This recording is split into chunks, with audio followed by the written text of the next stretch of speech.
Welcome to the COSAFA Show with Mark Gleason and Nick Say.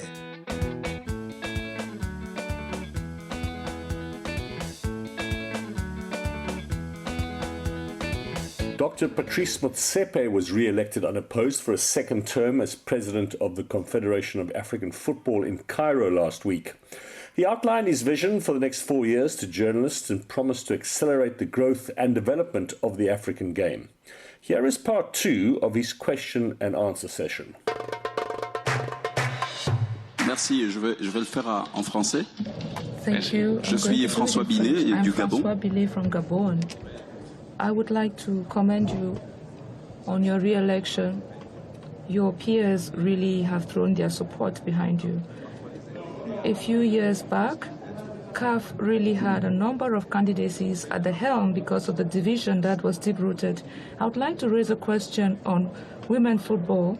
CAF has a policy to promote female football, but the observation we have on the field is that in most of our countries, very little infrastructure is tailored to host competitions for women. We need to have local competitions at domestic level to encourage female football in our respective countries. We also have the issue of CAF's relationship with states. When CAF visits countries, there are some stadia in certain countries which are not authorized for countries which have hosted AFCON in the past. So what is your plan to develop football locally and to support member associations? And what is your relationship with member states to ensure that they are able to upgrade existing infrastructure?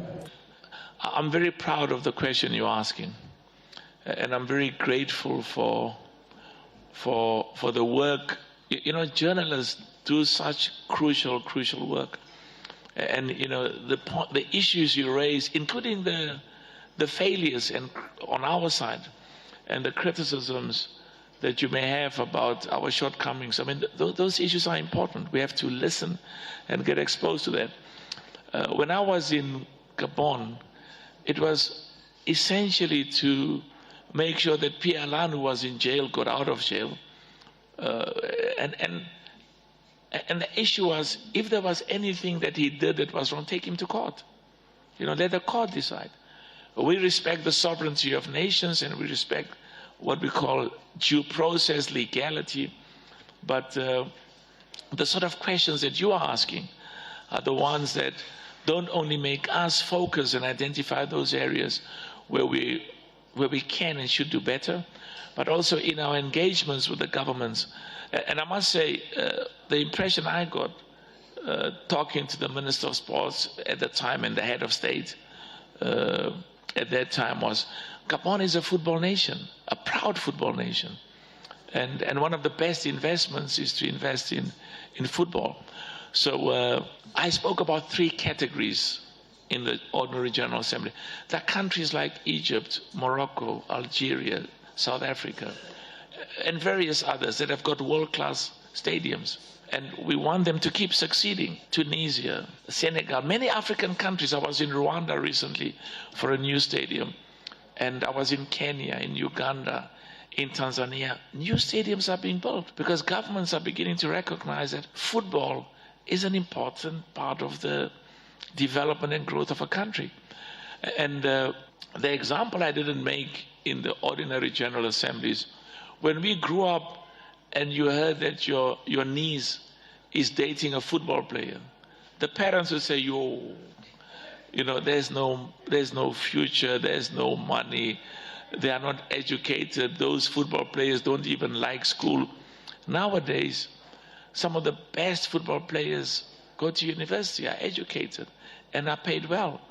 And we do want to make sure that every single one of our talented football players, as well as those who've got ambition in football, see a bright future, young boys and young girls.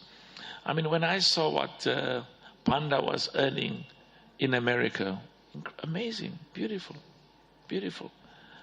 And we'd like her to earn even more. And we are trying to encourage the football clubs on the continent to pay the women football. I mean, I shouldn't say this, but I know the trustees of the Motsepe family come and complain that the chairman of Mamelodi Sundowns is fighting for more money for the women and the girls football players. And they said President Motsepe must not hear, he mustn't know anything. But you know, people gossip, and so I just smile and sort of they can see from my eyes. Pay them more money, because let them build a future out of football. And I can tell you, women's football is great. Veron wants to say something. It's going to be. I mean, in America, you get 90,000 spectators watching a women's football match, and they're going there because. And I've got many friends who've invested a lot of money in women's football. Veron wants to say something quickly. You can say it in French, Veron. Ouais, merci, monsieur. J'ai juste complété le président pour la première question. I would like to complete the president's answer on the first question.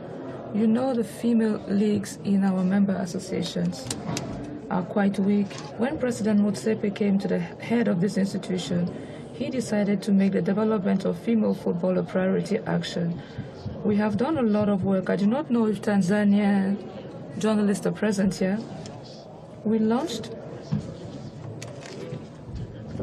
a gift girl integrated tournament in Tanzania to actually address the issue of the absence of competitions in certain member associations. You see, some clubs came from respective countries to play for a specific period of time. We had the pilot project in Tanzania, and we will now see how to spread this across zones. We are conscious of the shortcomings in female football. Thank you very much, my brother Veron. Bonjour, Président. Je suis Hello, President. I am Patrice Mesene. I'm a journalist from Cameroon. I am pleased to see that Cameroon holds a special place in your heart. I have a question today on investigations which were conducted by international newspapers on FIFA's involvement in the management of the Confederation of African Football, especially as far as international competitions are concerned. And I would like to talk about AFCON. With the change of dates, we left the month of January to July, or July to January, and this was the case in Cote d'Ivoire. And now we are looking at December in the heart of winter. So we have the feeling that FIFA has a role to play in the change of all these dates. What is your stance on this impression, which has a bearing on the African footballers who play? Excellent question. FIFA is on our side. FIFA is our partner. The challenge is these world-class African players who are playing in Europe, particularly Europe and other parts of the world. And of course, we have to be very careful as well, because we don't want the lives of these African players to become disadvantaged because they come from Africa. But we've got a clear understanding of what our objectives and our plans are. Our number one obligation is African football. Our number two obligation is African football. Our number three obligation is African football. And of course, we recognize that we also have a duty to world football. But I've deliberately emphasized African football because the best way we can contribute to world football is when African football is developing and growing. So I've had excellent discussions with the president of UEFA and various others. And I'm pleased that, and this year is a complicated year because this year has been historically set aside for FIFA. This period was a time, the year before the World Cup, that June-July period was set aside for what they used to call the Continental Confederation. Yeah, you see, Confederations Cup. So that time has been slotted in there. And of course, we fight and argue, but on this issue, you don't fight and argue on issues where you realize that you are fighting against not just legality and agreements, but you're also fighting against agreements that have been done many years ago. And I sometimes watch Mamadou, and sometimes when I'm in the plane, I listen to Andile. You know, sometimes I'm alone in the plane and I listen to, usually to clear my mind from all the headaches we have in football. I'm not so worried about the CAF ones because this is something I love. And then you hear what Mamadou says on Soccer Africa, or sometimes you hear what Andile does on Radio Metro. feel proud, enormously proud, that this is an excitement of to make sure that our young people all over the continent and on Andile's program, Andile, young people in South Africa love football and get to realize how Mamadou, I must make you a FIFA Council member, you know. And I think we will be careful, because I might just grab you and make you a FIFA Council member, because I think African football, maybe I should start putting him in the Exco. But I'm so proud of the work you do, Mamadou. And I'm proud of the work that Andile and all of you are doing. What did Mamadou say? There isn't enough money.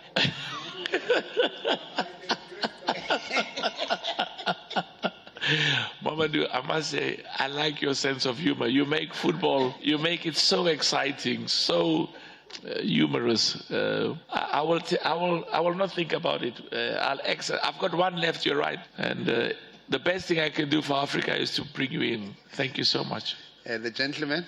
Thank you so much, Mr. President. Andile Ngube from South Africa. Congratulations to yourself, Mr. Baron, and the entire team that's been elected once again. I think it's an indictment on the work that's been done the last 4 years.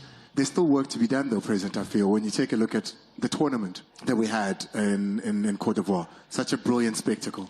The best tournament of football, bar none, over the last couple of years. The production on television that went out worldwide was spectacular. Yeah. But, President, I then get home with now so much football available from the continent. You watch the Champions League, you watch some of the qualifiers. Depending on which country it's coming from, it's not always to the same standard. And that's the feat that goes up. And I wonder, maybe that's perhaps why Europe then looks down on what is excellent, excellent football that's been played. We don't always get the best visuals sitting at home where I am watching football. How do we keep the standard to what we saw in Cote d'Ivoire without taking away from the people of that country, but empowering them? Brilliant, brilliant question. And this is where, Andile, you know, people like Ulutkolo, what is his name? Luxolo, eh?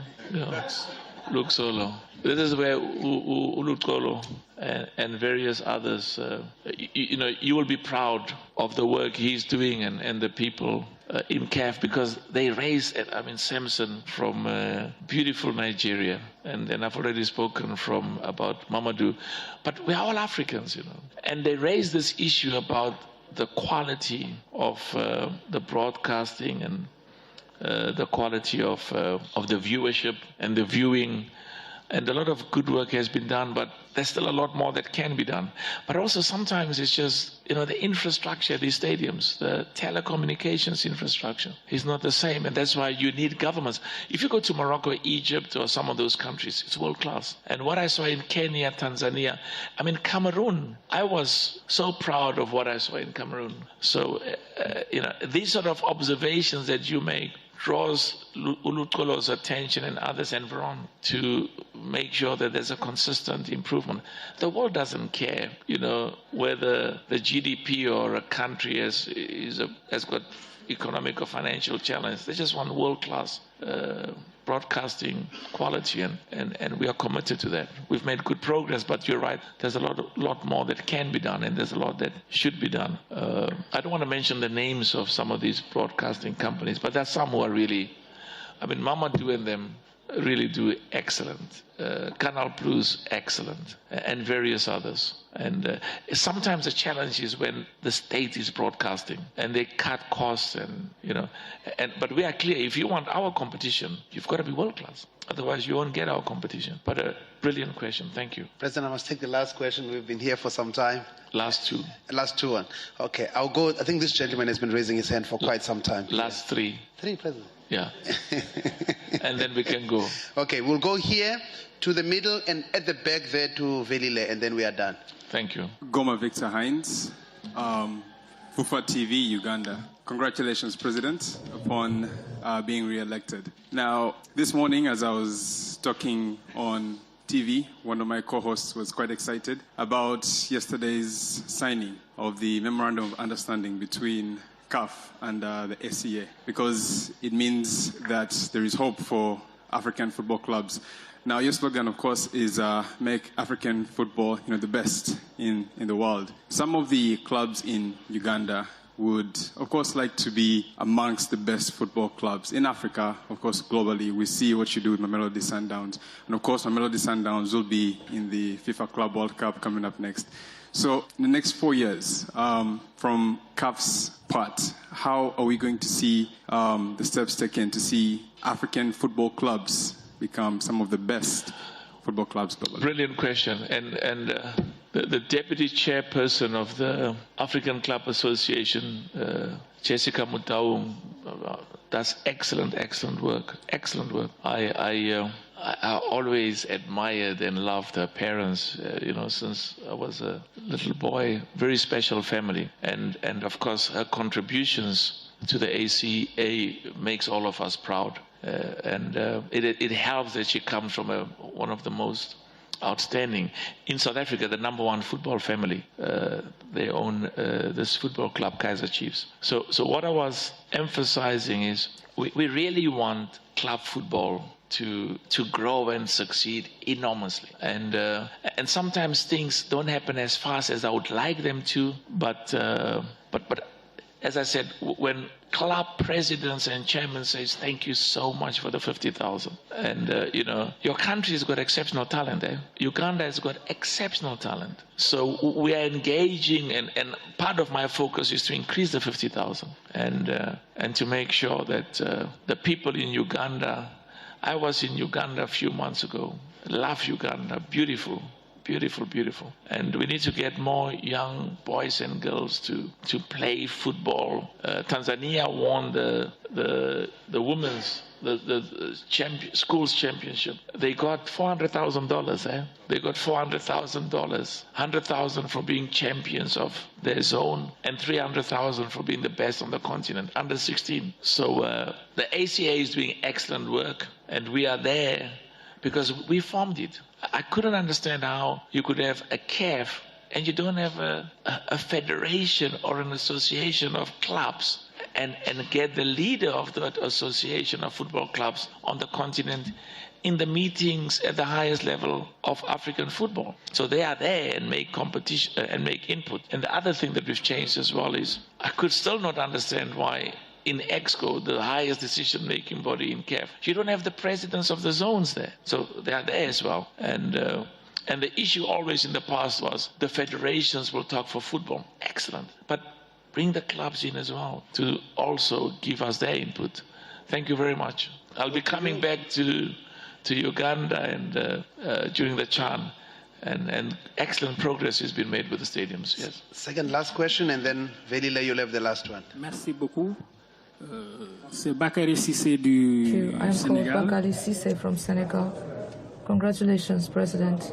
You have just organized the first elections in your capacity as president of this organization. The election into the FIFA Council gave rise to a bit of talk on media outlets, etc. Do you have a feeling that the elections were transparent? Given you must have heard what I said. Augustine Senghor, world class. My first vice president, world class. We always joke, and the AFCON in Cameroon, it almost didn't take place. When I arrived, the first thing they said is, stop it, cancel it.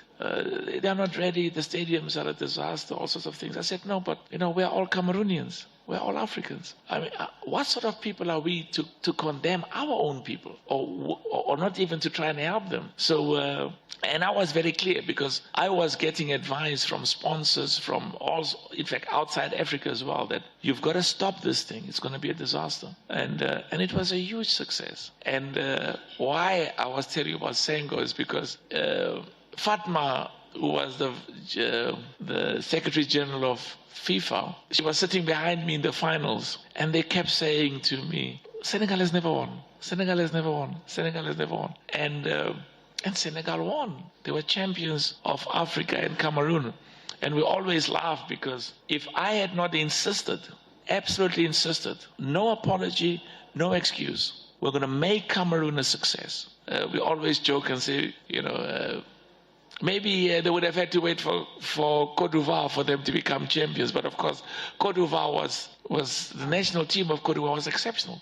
So I'm happy the elections were done in a manner that's not just in compliance with the CAF and FIFA statutes, but that's also, ethical, follow governance. And the issue for, it's always difficult. If you ask me, that's partly why I said I support everybody. I have to support everybody. I mean, Senghor is my first vice president, world class. I've got total confidence in Idris. I've got total confidence in them. And I've got confidence in all of those who are standing for the FIFA Council. So, and that's why we've got PrizewaterhouseCoopers and we've got our people from our governance committee. So we will move forward on the basis of people have cast their votes and there was lobbying going on. People went to countries and visited and spoke and lobbied so I'm happy with the results and we will wait for the next time and give them an opportunity. Those who did not succeed might succeed the next time. The gentleman in front. Yeah, Sadiq. Yeah, Sadiq from Kenya. Okay. Sadiq comes from a very special country. To Sadiq and then. And then Welile. Okay. Sadiq. You must tell Benny McCarthy I'm proud of him and I wish him all of the best. Okay. You've got a good coach. He must be watching, sir, because this press conference is being live streamed on Facebook. So thank you very much for the words of confidence. Speaking of Kenya, Uganda and Tanzania, sir, it's a long shot. Still have about 6 months away. Would you just put a word about the African Nation Championship? Now we are going to the third and the final round of qualifiers. When you return to East Africa, what would you like to see? You've already been there 2 times. Well, what I would like to see is, and I'm so happy that the charm we took to East Africa.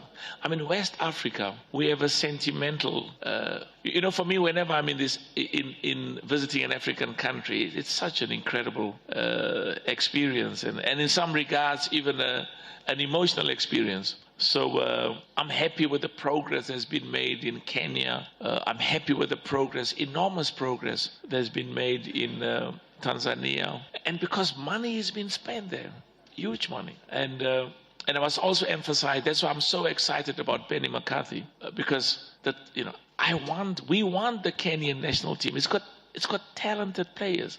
Kenyans are amongst the most gifted sportsmen and football players. So, of course, there's a bit of self-interest on my side as well, because I would like the stadiums to be full. So if you've got a good national team and you play well, and of course the referees are always going to be impartial and fair, and you do well, it keeps the excitement in the country. Mamadou, when I was in Côte d'Ivoire, I mean, to see hundreds of thousands of young girls and girls who are not so young, women are never old, and young men and men who are not so young on the streets, dancing, celebrating.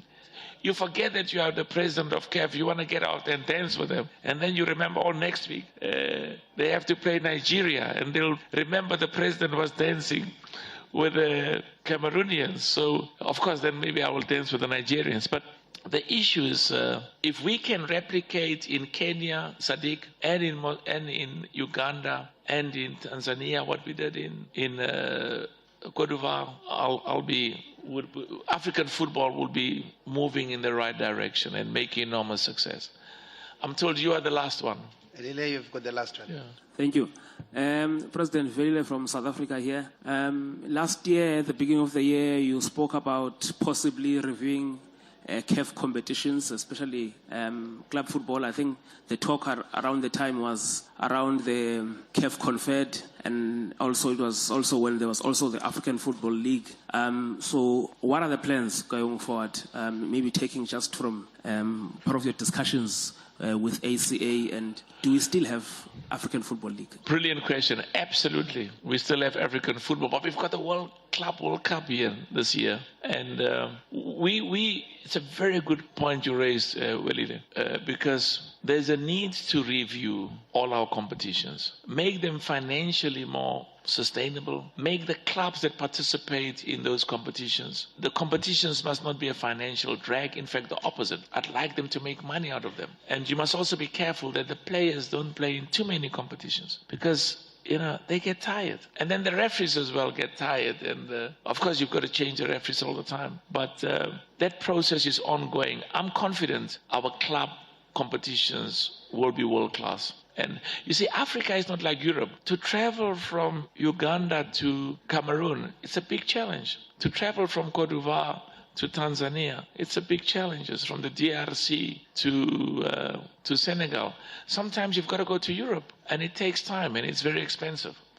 But one of the things we want to do is, by the time I step down as president of CAF, we really want to make sure that that we've made huge success. In club football, we've made huge success. In the national team football, we've made huge success. In women's football, we've made huge success. In schools football, and African football is world class, respected worldwide. The point that Andile raised, the TV viewing is world class. And what I was saying there is, we have to make the business case, and the business case is we've got to persuade and make governments appreciate why it's important for them, why it's beneficial for them and their country to invest in football, to partner with the national team and the federations, and also for the private sector to keep supporting football. And I always say to the companies that I meet when I'm on the continent, we want you to make lots of money, and you will make even more money if you sponsor football, because football is the most popular sport, and it'll give you more customers, more viewership, and more growth for your commodities. Thank you so much, and see you at the next CAF competition. Merci beaucoup. Thank you. That's it for another episode of the COSAFA Show, as we wish all of our sides competing in the 2026 World Cup qualifiers over the next week the best of luck. You can listen to more of our podcasts on our YouTube channel at Spotify and iTunes, and of course get the latest news via our website, which is www.cosafa.com.